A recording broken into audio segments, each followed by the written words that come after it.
कि सीमांचल की जनता गरीब जरूर है और हो सकता है कि उनमें ज़कात निकालने की इतनी इस्तिताअत भी ना हो, मगर सीमांचल की जनता ने सदक़े के तौर पर असदुद्दीन ओवैसी को, अख्तरुल ईमान को और उन 4 गद्दारों को कामयाब किया था।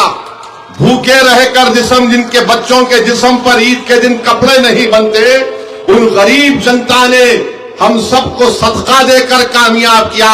ये ज़मीर फरोश अपना ज़मीर किसी के गैरों की चौखट पर जाकर नीलाम करके सीमांचल की जनता को उन्होंने धोखा दिया। तो इंशाअल्लाह ताला मुझे यकीन है कि इनके इस धोखे का जवाब यहां की विधानसभा की जनता भी देगी, कोचा दामन की जनता भी देगी।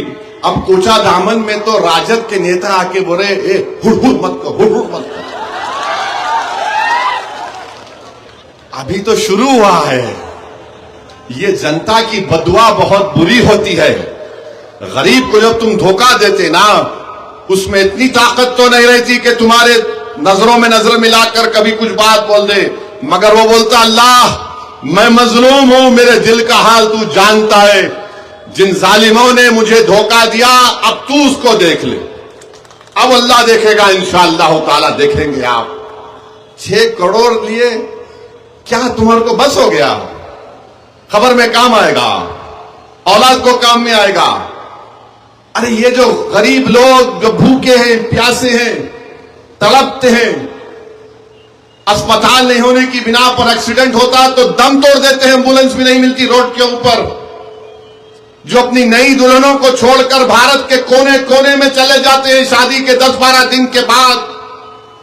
तुमको इनकी जज्बात की भी कदर नहीं रही। मेरे भाई, जैसा कि अख्तरुल ईमान साहब ने कहा कि मैं सीमांचल को इसलिए नहीं आया कि मैं इलेक्शन लड़ूं या किसी हैदराबाद के लोग को लाकर यहां पर चुनाव लड़ाऊं।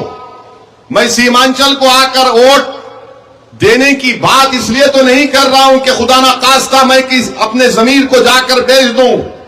वैसे दुनिया में कोई ऐसा शख्स माई का लाल पैदा नहीं हुआ जो असदुद्दीन ओवैसी को खरीद सके। अल्हम्दुलिल्लाह मेरी लड़ाई सीमांचल में एक यहां पर आपकी लीडरशिप बने।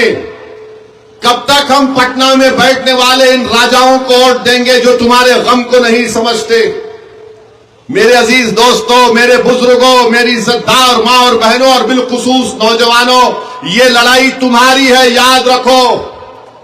आने वाला कल तुम्हारा होगा नौजवानों। तुमको इसकी लड़ाई में आगे बढ़कर अपने आप को कामयाब करना है। बुजुर्गों, आप अपने आप को अगर नहीं देखना चाहते तो इन बच्चों की सूरत को देखकर मजलिस को दोबारा वोट आपको देना पड़ेगा।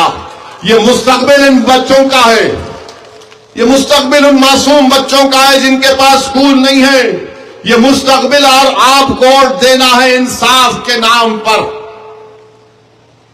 आप इंसाफ को कामयाब करेंगे, आप जालिम को कामयाब नहीं करेंगे।